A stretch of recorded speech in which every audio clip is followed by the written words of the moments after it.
বিশ্ববিখ্যাত মুহাম্মদ ইবনে ইসমাইল আল বুখারী রহমাতুল্লাহি আলাইহি তিনার জীবনীতে আসছে, পারলে ওনার জীবনী ক্রয় করে বাপ সন্তানকে শোনাবেন, সন্তান বাবাকে শোনাবে না। যদি সন্তানকে আগামী ভবিষ্যতে আদাবওয়ালা আখলাকওয়ালা আপনি বানাতে চান, আমি মনে করি ইমাম বুখারীর জীবনী প্রত্যেকটা বাবা তার সন্তানকে শোনানো একান্ত প্রয়োজন। এই ইমাম বুখারী রহমাতুল্লাহের জীবনীর মধ্যে আসছে, ইমাম বুখারী রহমাতুল্লাহ ছিলেন জন্ম অন্ধ। জন্ম অন্ধ বুঝেন না আপনারা? জন্ম অন্ধ ইমাম বুখারী। মায়ের পেট থেকে জন্ম হওয়ার পরে ইমাম বুখারী কিছুই দেখতেন না। তো ইমাম বুখারী রহমাতুল্লাহের মা একজন বুজুর্গ আলেমে দ্বীনের কাছ থেকে বয়ান শুনছে যে কোনো মা যদি কোনো সন্তানের জন্য দোয়া করে, কোনো বাবা যদি কোনো সন্তানের জন্য দোয়া করে, এই দোয়াকে আল্লাহ পাক 7 আসমানকে ভেদ করে ডাইরেক্ট, কোনো পর্দা নাই, অন্যান্য দোয়ার ভিতরে আটকে যায়।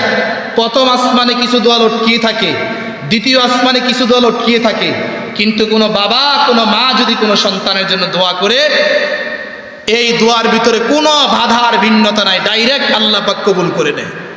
তো ইমাম বুখারী রহমাতুল্লাহের মা যখন এই বয়ানটা আলেমে দ্বীন বুজুর্গের কাছ থেকে শুনলেন, তো মা গভীর রজনীতে উঠা 2 রাকাত তাহাজ্জুদ নামাজ পড়ে আল্লাহ পাক রব্বুল আলামিন কে আল্লাহর রাসূল সাল্লাল্লাহু আলাইহি সাল্লামের হাদিসের উসিলা দিয়ে, নবীজি সাল্লাল্লাহু আলাইহি সাল্লামের উসিলা দিয়ে আল্লাহ পাক রব্বুল আলামিনের কাছে দোয়া করতেছে, আল্লাহ আপনি আমার সন্তান যেটা নসিব করছেন আলহামদুলিল্লাহ, কানা দিছেন, এর ভিতরে কোনো দুঃখ নাই, কোনো আফসোস নাই, ল্যাংড়াও যদি দিতেন এর ভিতরে কোনো আফসোস নাই, আপনি যেটা দিছেন ওটার মধ্যে আমি শুকরিয়া আলহামদুলিল্লাহ।